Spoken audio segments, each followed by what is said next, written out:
Live from New York, it's Bravely Default. Live from Rotterdam, it's Bravely Default. Eh. Lucky people always keep. It's one damn exception is Bravely Default, but for the rest, it's completely the other way around. This is really, truly the one exception. And I still cannot explain why they did this. Why not on the same date as in the USA? I don't know, they've been doing that with a lot of stuff recently. I mean, Are we on yet? yes, they are. That's okay. That's why I did that as like an opening thing. It was a joke. Well, okay, then we started. Well, we have a good start. Everyone's confused. Panic.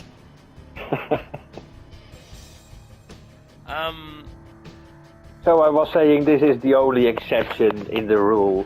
Yeah. And well, for 3DS, and basically I'm coming from the point from the Japanese RPG games. Yeah, I can really agree with that what you were saying earlier, that the handhelds don't really fall into my argument here as much. But a lot of console games, I feel like Namco and Nintendo have been focusing a lot more stuff in Europe. Like with Nintendo, you got Xenoblade, The Last Story, and Pandora's Tower. No crying, no bitching. Nobody had to sell their souls and offer their hearts of children to get Nintendo to publish them. They just did it out of the blue. Mm-hmm. But for America, we had to sacrifice millions of unborn babies. Millions of them. Poor guys. No, not really, but that, well, I mean, I meant not really to sacrificing, not that And I was going to say, I was going to reply, well, Xenoblade was worth it. What, worth thousands of children's lives? You monster! Yeah, Xenoblade Chronicles is a great game, but it's been like a lot of people on the American side have been really confused by. It's not that we're saying like people in European territories don't deserve the games. It's just, you know, like what you replied to me when I first talked to you about doing this video. You were just like, you know, if I was a publisher, I'd publish in America. It's a giant ass country with hundreds and thousands of millions of people in it. That's the first advantage, and well, the second one is, of course, they all speak the same language. And then there's that, which, yeah, the European territories include more than just simply British areas, you know, and that includes different languages. So but first about Nintendo and Xenoblade, and then we go to the other developers. Yeah. So, like, a lot of people know that I've spoken about how I feel about GameStop overall. I pretty much hate it. If it wasn't for the one manager at the store I am that actually does good quality, even with the shit policies and shit that GameStop does, I would probably never walk into one. But there was this jackass who works at the GameStop in the area my parents live in, and she used to be the manager there, so that'd be why I went there. But this guy, and he's not a jackass because he plays World of Warcraft, but he always talks about World of Warcraft. But he just kind of has this Simon Bell than the universe kind of attitude. But the thing is, he always brags and talks about these like conventions and meetings and shit he gets to go to a lot of times. And back when Xenoblade, like that whole thing with GameStop popping up for like $80 for a used copy and shit, and there's just all these copies that like all seem like a lot of people were saying they might be gutted new copies and stuff. I asked him about that, and because I was wondering what he would say, and he had a lot of interesting things to say. And if true, could actually mean that many Americans are indebted to GameStop for bringing Xenoblade Chronicles, if it's true. So first thing, his remark to the copies being gutted new, he actually supported that the idea is quite possible. Because he says their warehouses are messy and shit. He said it is not like he said with the Metroid Prime trilogy for the Wii. He said they like stumbled upon fucking crates of those things hidden in the muck like years later by accident, and he says the likely odds are that they were just a crate that they had lost somewhere in the warehouse and stumbled upon, and then just proceeded to open them and sell them for overpriced amounts.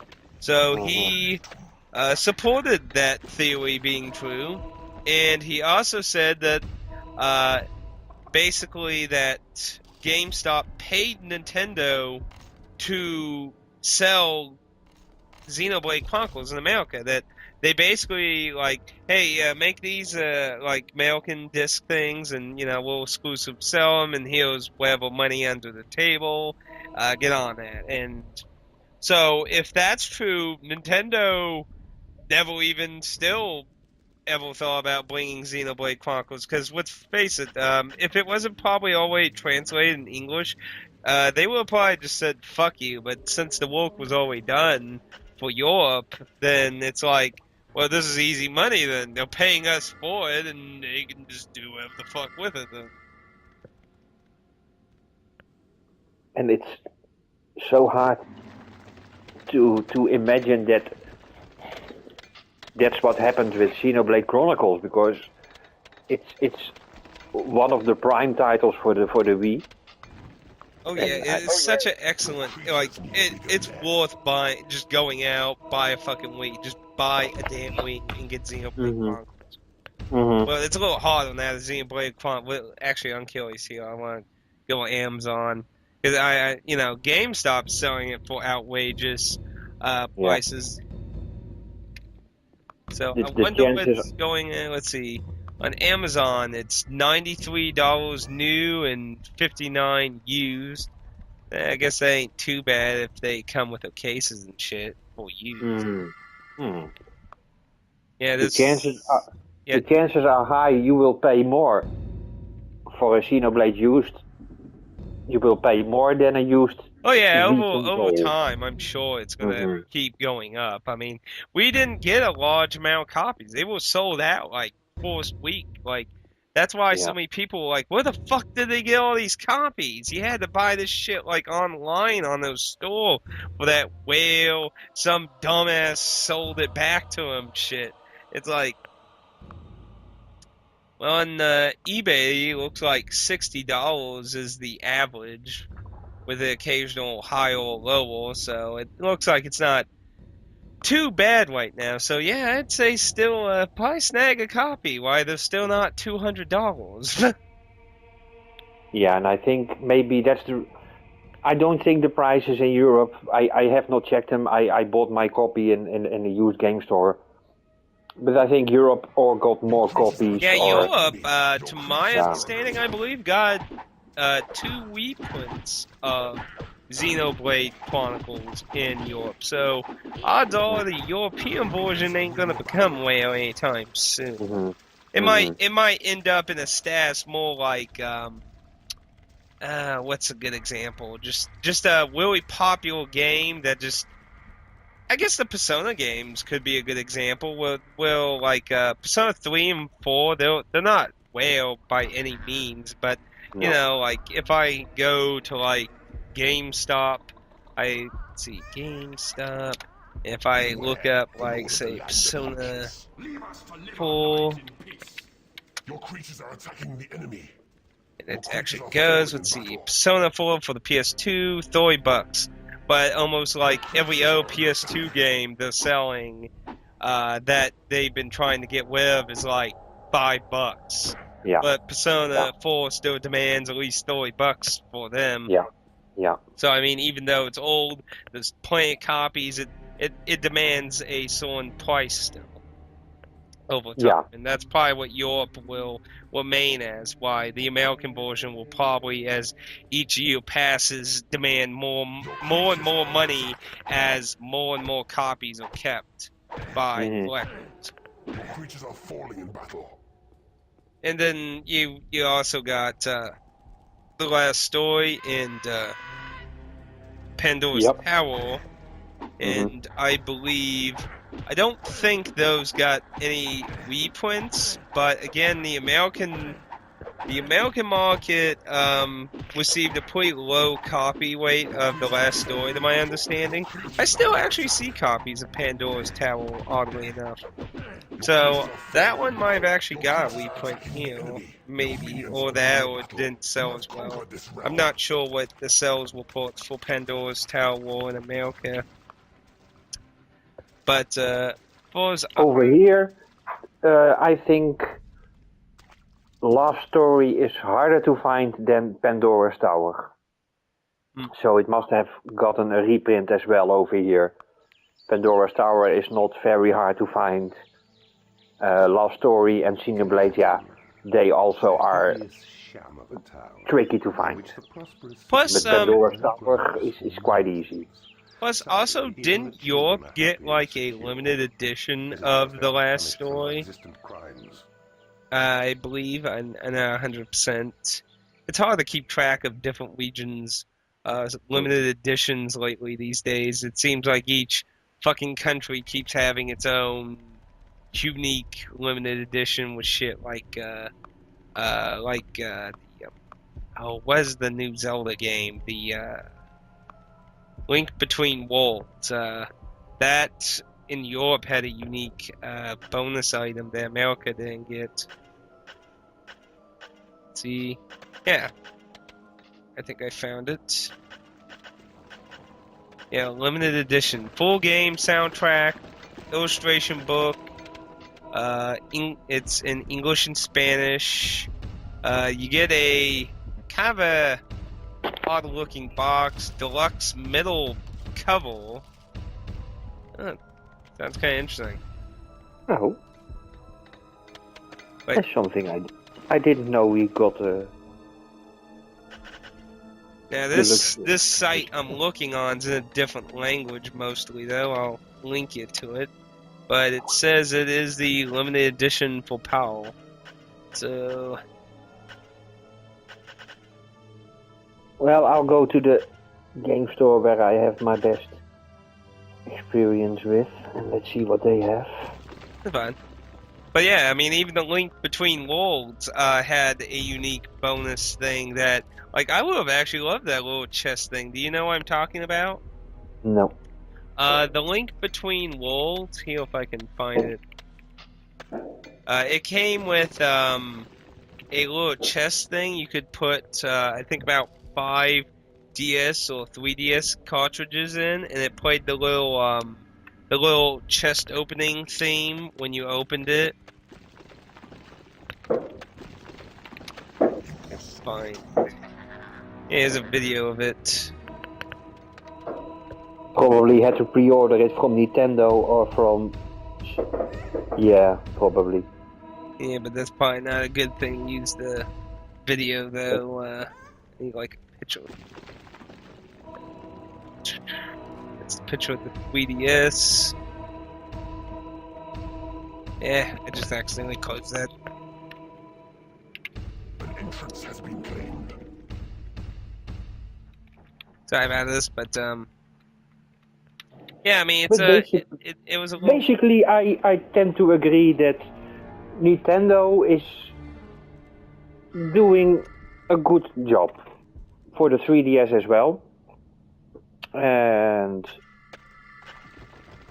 until so far, all the good Japanese RPG games that you had over there will eventually get released over here. For the 3DS, that is where I'm speaking now. Sometimes it takes quite a few months. And like Adrian Odyssey 4, I think Nintendo themselves took that one to Europe. So that's only praiseworthy that they did it. Or was it Nippon Ichi? No, I'm not sure anymore. Where is... I've really been falling behind NIS's games, to be honest. It's, let's see, yeah, Nippon Ichi. Alright, yeah, they are doing such a good job lately as well for Europe. That's good. That's good. Yeah, yeah. So maybe it's due to the region lock that they are more sure that they can release it later here in Europe. That could actually have some. That could actually have some weight to it, actually, because when you consider everything we're talking about, it's pretty much all been on region lock stuff. Really, I mean, I can't really think of anything too spectacularly special that happened with the PS3. That's been a lot of Nintendo stuff, which is all been region locked, the modern stuff, and that actually could have some pretty decent weight to it, though. Because, I mean, in the older days, PAL regions were more notorious for largely importing tons of stuff. Yeah. With the argument of poor quality ports and being overpriced, which I guess I can't really blame them.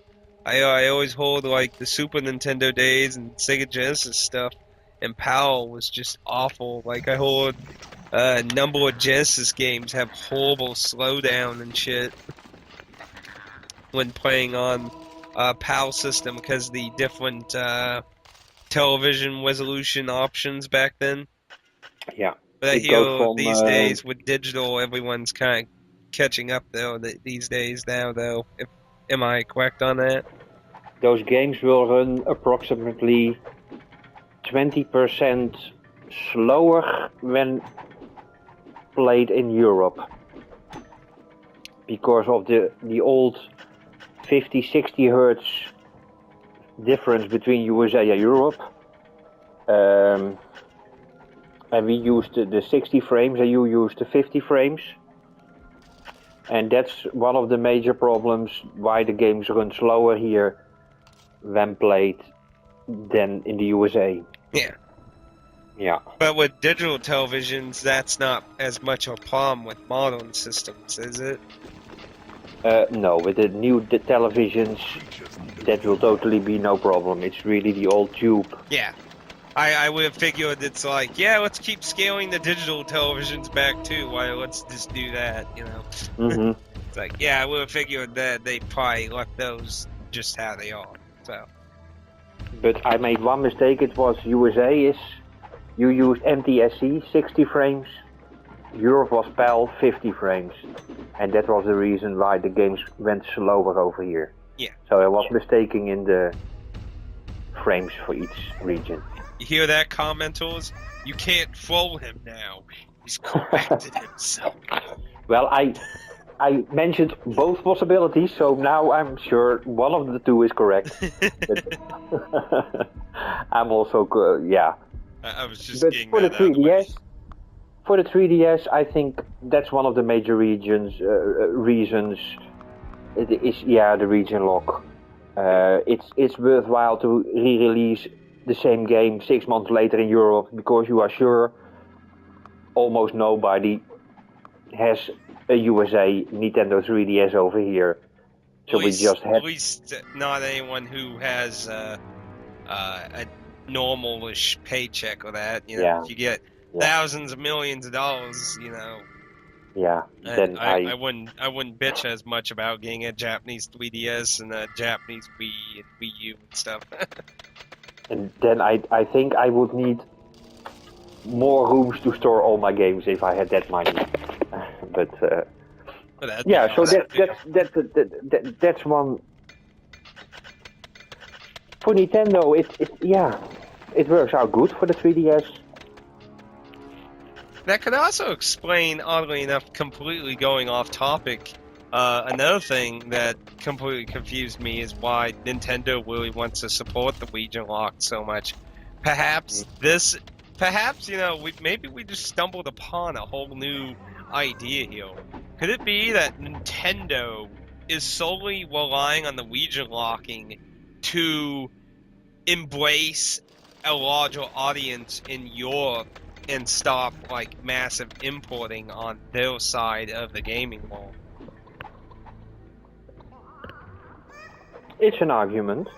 It's actually that's like I have never really thought about it quite like that. It's like because I know I know extra credits have talked about game industries needing to like reach out to other countries a little more in like those untapped markets and stuff they could build on, and that it could be that Nintendo's using the region locking solely to get a larger audience for their actual PAL versions of stuff. That could be an interesting argument, though. Yeah, yeah. More conspiracies at 6.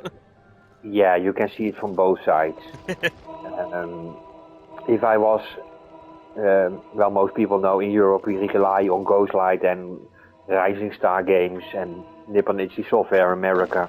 They do the best work, or the most. And if I were them, yeah, when a game is region locked, I will feel more confident in releasing a game over in the PAL area. Yeah, it definitely does make sense as a publisher, you know.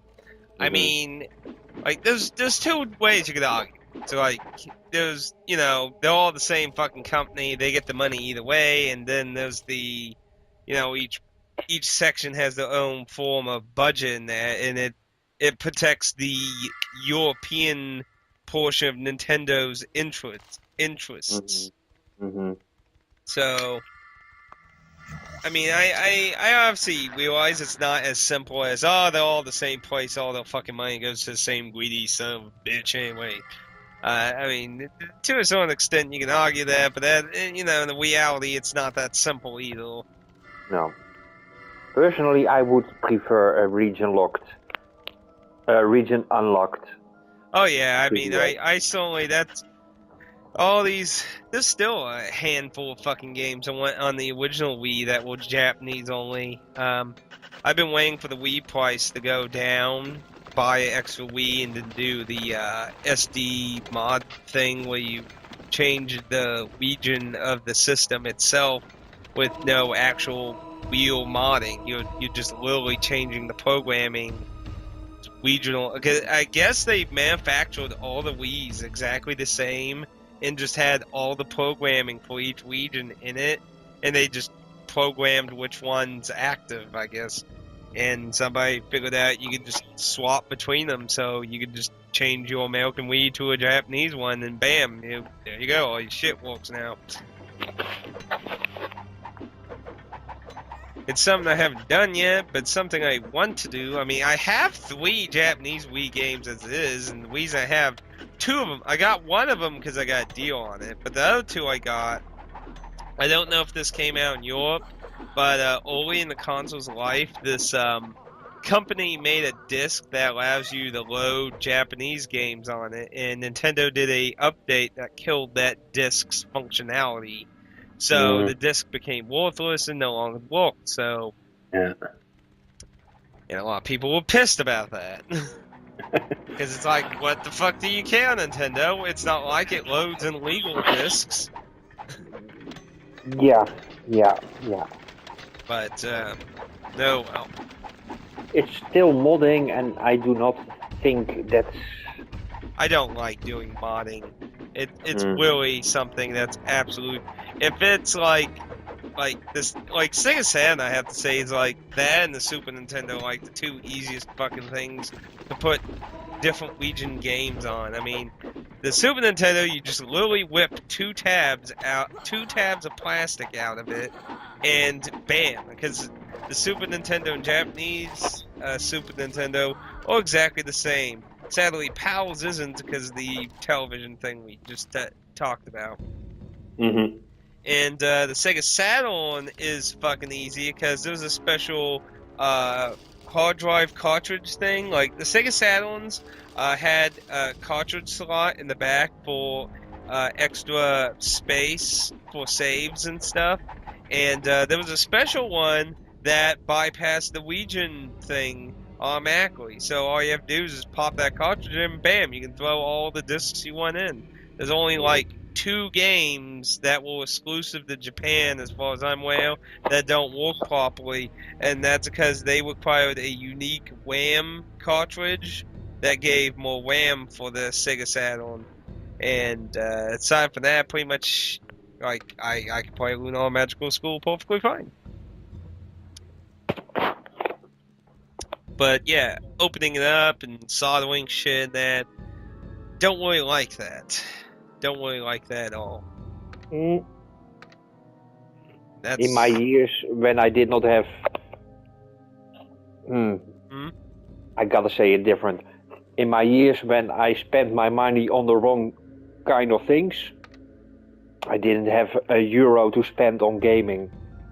So that were for me the glory days with the PlayStation Portable. That thing was so easily modded, and at those days they were doing it for 25 euros. You can mod your PlayStation Portable and download all the shit and put it on a memory card. But since for some games that's not very legal, is it? in your country, I don't know, but in America, there is a law you could fall back on. See, basically in America, like it's a really not well defined thing, but basically there's a part in the law where there's like if you have a legal copy of the game, you have the right to back it up and stuff. Yeah. And that's became increasingly odd and grayish with, download stuff on like the 360 and shit, because you can't really back it up unless you fucking mod the fucking console. Yes. So it's like I have the right to legally back them up, but I have to break the fucking console's what's terminology I'm thinking here? The usage agreement shit. Yeah. And that's a little bit grayish and Yeah. crossing the line. I for the PlayStation Portable, I have Persona 3 Portable and Persona 2 Portable, and they both are the imported versions from the USA. And I did not want to break the seal. I want to keep those games sealed, but I still want to play them. Oh, that's a sneaky idea. It's like, keep my sealed game sealed. Yeah. Mutual wink wink investments. That's sneaky. I never thought of that. It's not within the law. I think it's not within the law to download them and put them on my PlayStation and play them. I pay for the game in full, but the way I'm playing it it feels just not within the law. But You see, in your country, like I said, I'm not sure if you all have anything like that. So personally, I don't think it's bad if you really own, like, you legitimately own a wheel. Not any of those fucking what are those sites that it became really big in the last few years. The people who actually make fucking new copies of cartridges and shit. Like, it started out with like Japan only games like Sweet Home and shit. People were making American versions of them with the English translation stuff, and that stuff didn't seem as bad. But then you got like this. I remember like it was like a half year ago, and there's like this one site that does that shit, and they had like this huge collection edition they were making of all the cartridge Final Fantasy games, and it's like, what the fuck? You can get almost every Final Fantasy game on a dozen different fucking systems and shit. You have to resell the fucking Super Nintendo games and shit? What the fuck? I don't even know how the fuck they don't get in legal obligational problems with that shit. Yeah.